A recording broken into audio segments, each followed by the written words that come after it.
तर नमस्कार मंडळी. उज्जैनमध्ये स्टे करायची टेन्शन म्हटलं म्हणजे काय आहे की एवढं लांब यायचं म्हणजे दुसऱ्या राष्ट्रात यायचं. आता मध्य प्रदेशमध्ये उज्जैनमध्ये यायचं आणि स्टे करायचं म्हणलं की लय मोठा प्रॉब्लेम म्हणजे स्वच्छता नसती, क्लिनिंग नसतं, हायजिंग नसतं. महत्वाचं म्हणजे बाथरूम असू दे किंवा रूम अरेंजमेंट किंवा आणि एखादा वाईट वास येत असतो. तर हे सगळे टेन्शन म्हटलं. कारण की काय माहिती आहे का, आपण म्हणजे कंटिन्यू आम्ही इथंच थांबतो आणि थांबतो कुठं तर याचं लोकेशन वगैरे सगळं तुम्हाला देण्यात येईल, नंबर सुद्धा देण्यात येईल. तर हे आहे हॉटेल कोठी तीर्थ. आता हे जर लोकेशन पडतंय रामघाट गणघोर दरवाजा. तर रूमची अरेंजमेंट वगैरे सगळी तुम्ही मी एखादा व्हिडिओ टाकतोच, त्यात तुम्ही म्हणजे यालाच अटॅच करणार आहे व्हिडिओ. त्या सेम जसं दिसतंय तसंच आहे. हा आता काय आहे माहितीये का, 200 रुपयाला पण रूम मिळते आणि 2000 रुपयाला पण रूम मिळते. फरक कसा असतो माहितीये का, जिथं क्वालिटी आहे तिथं 100% पैसे घालावे लागतात.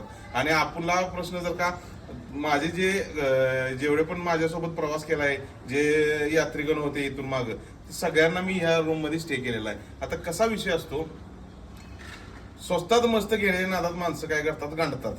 तर खरंच सांगतो, एक वेळ अवश्य थांबून बघा. आणि जे आपले ह्या हॉटेल कोठी तीर्थला थांबलेत त्यांनी 100% या व्हिडिओच्या खाली कमेंट करा, म्हणजे इतरांना सुद्धा त्यांचं सहकार्य होईल. तर अवश्य जर का उज्जैनमध्ये थांबायचं असेल तर फक्त आणि फक्त हॉटेल कोठी तीर्थलाच थांबा. हे आपले आहेत ते सर, हे सगळे अरेंजमेंट करतात तुमच्या रिक्षापासून, म्हणजे इथं आल्यापासून यांना फक्त सांगायचं की असं असं नियोजन आहे, हे सगळं नियोजन लावून देतात. सर आपका शुभ नाव? नवनीत चौहान.